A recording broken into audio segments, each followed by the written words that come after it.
Ottawa, members of Parliament on all sides of the House of Commons voted Tuesday to extend a formal invitation to Pope Francis to apologize in person to Indigenous peoples for decades of abuse meted out in residential schools across Canada. Democrat MPs Charlie Angus and residential school survivor Romeo Saganash introduced the motion, which passed by a margin of 269 to 10. Cheers erupted for both MPs as they stood to vote. Angus held aloft a feather as his vote was acknowledged. "I'm very, very confident that Pope Francis will respond, and I'm hopeful that the Catholic bishops in Canada will hear this message and say, yes, we have come to the table," Angus told a news conference following the vote. "There are days when Parliament rises above the partisan divisions to speak to the profound issues of our time."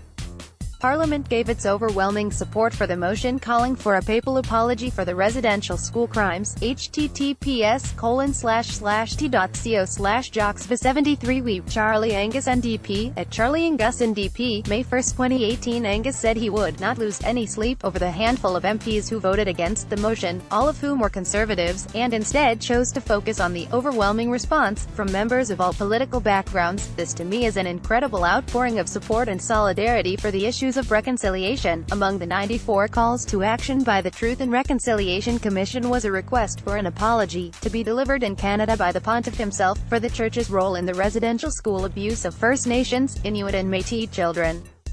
An estimated 150,000 of children were forced to attend the schools, many of which were operated by the Roman Catholic Church. But in March, the Canadian Conference of Catholic Bishops said that while the Pope acknowledged the Commission's findings and expressed regret for past wrongs, he felt he could not personally respond. The Pope's decision pushed NDP MPs to launch the motion soon after, which also calls on the Catholic Church to pay money owed to residential school survivors and to turn over relevant documentation regarding the government-sponsored schools. The vote comes 2 weeks after Conservative MP Garnet Genuis opposed a bid for unanimous support for an earlier version of the motion, which urged the bishops to invite Pope Francis to apologize.